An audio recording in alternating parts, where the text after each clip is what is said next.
这名日军值守哨岗，正悠闲地吃着鸡腿，却见一架飞机迎面冲来，吓得目瞪口呆。鸡腿掉到了下面那名日军的杯子里。下面的日军见状，赶紧拔枪射击，试图阻止飞机的行进，却被飞机连人带哨岗直接怼下了悬崖。这是一架美军的战机，它为何出现在中国呢？美军飞行员欧文视察敌情，他拿着相机拍下画面，在海面上发现了日军军舰。想到自己被日军杀死的哥哥，欧文和队友直接俯冲下去，试图摧毁日军的军舰，但几发炮弹都没有命中，队友还被日军击落了。欧文十分气愤，不顾危险，迎着炮火俯冲直下，一发炮火直接炸毁了军舰。不过他的战机也负荷过重，机身起火自燃，逐渐失控。欧文灭火，试图控制飞机，飞机带着他一路经过长城，到达了中国北方的某个地方，还在迫降时顺便摧毁了日军的哨站。不过飞机也被卡在山崖，摇摇欲坠。欧文紧紧抓住飞机轮翼，幸好一个中国娃子递来绳子，欧文才得以险境逃生。欧文拿相机正给娃子拍照，却有一辆日本战机突然袭来，娃子和牛被瞬间炸得灰飞烟灭，欧文也被炸得精神恍惚，朦胧中还看到日军部队袭来。醒来时看到的是会说英语的女人，她是八路军女兵安杰。欧文想把情报上报到延安，于是跟着部队的队长黑子前进。但欧文是日军的重点通缉目标，一路注定会有无数的艰险。他们沿路走过壮丽的长城，在一处枫叶盛开的地方休息。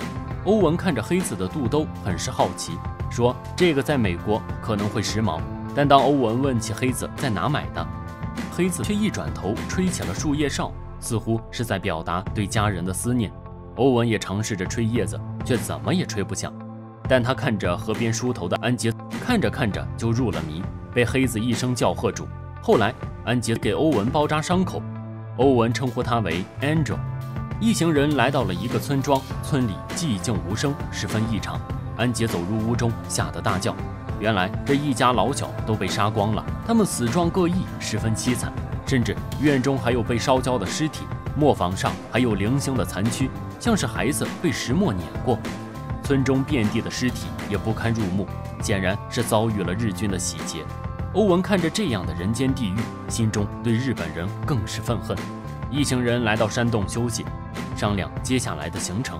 此地过了黄河就是延安，因为还属于日军敌占区，安杰他们提出走小路去黄河边。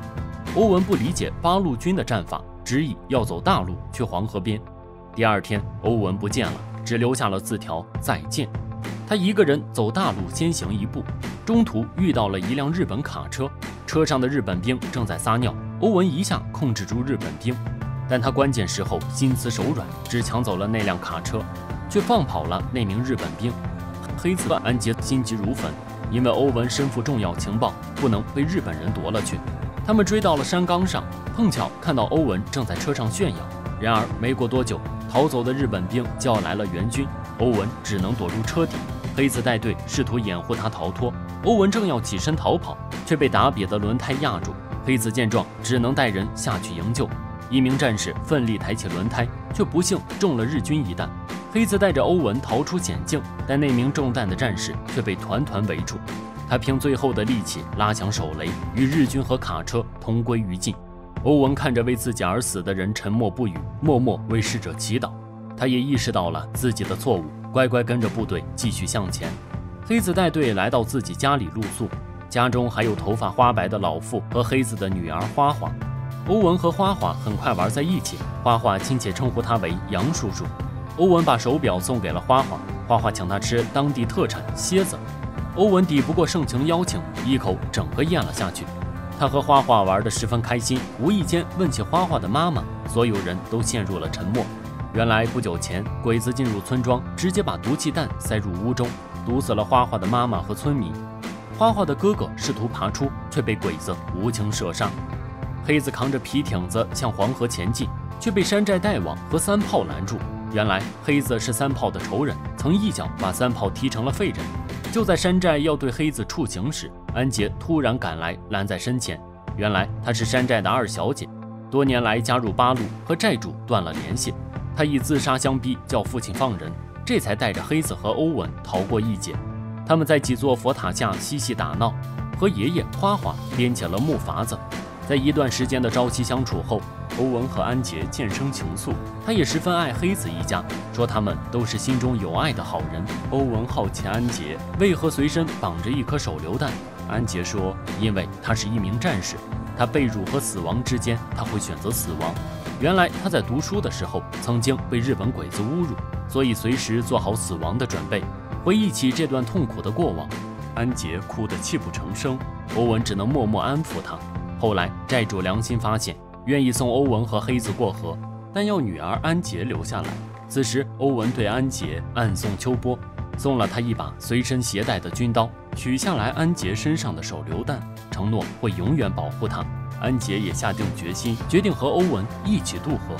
三人来到黄河湖口瀑布，母亲河正奔流不息，一路向东。正如中华民族的血脉生生不息。欧文给安杰拍了张照片，安杰背对黄河，心情舒畅。欧文终于鼓足勇气上前表白，还在母亲河边亲吻了安杰。另一边，债主赶到约定地点，却意外进了日军包围圈。原来三炮投了日军，告诉了日军他们的渡河地点。债主不屈，不肯向鬼子屈服，在握手时突然掏出匕首，一下刺穿了日军队长的心脏。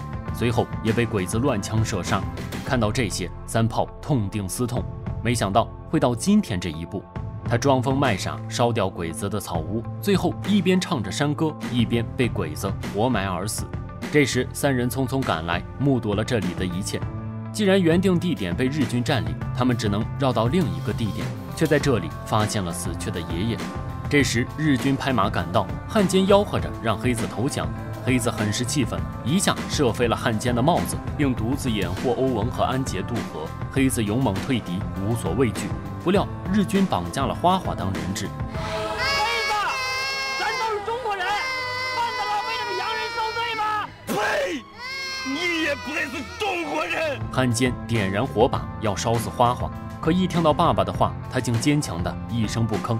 这时欧文走了出来，他知道鬼子要抓的是他。过去后，一把抱起花花，突然转身拉紧手榴弹。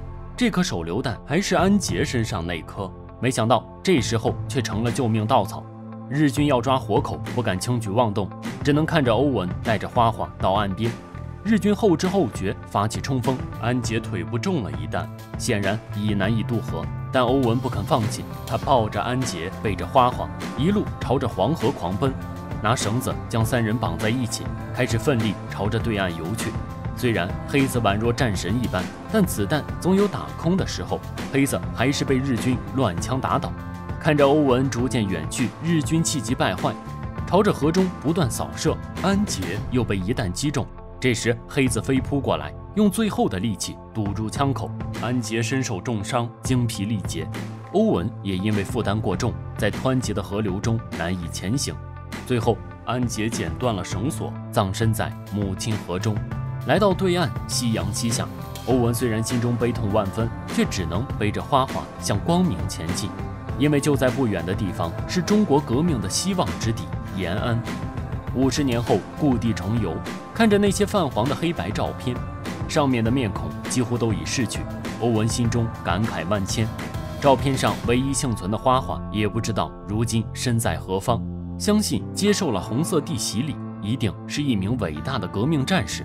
再次吹响熟悉的叶子哨，斯人已去，无人倾听，唯有这条母亲河生生不息。欧文把照片投入河中，愿逝者在这片土地上长眠。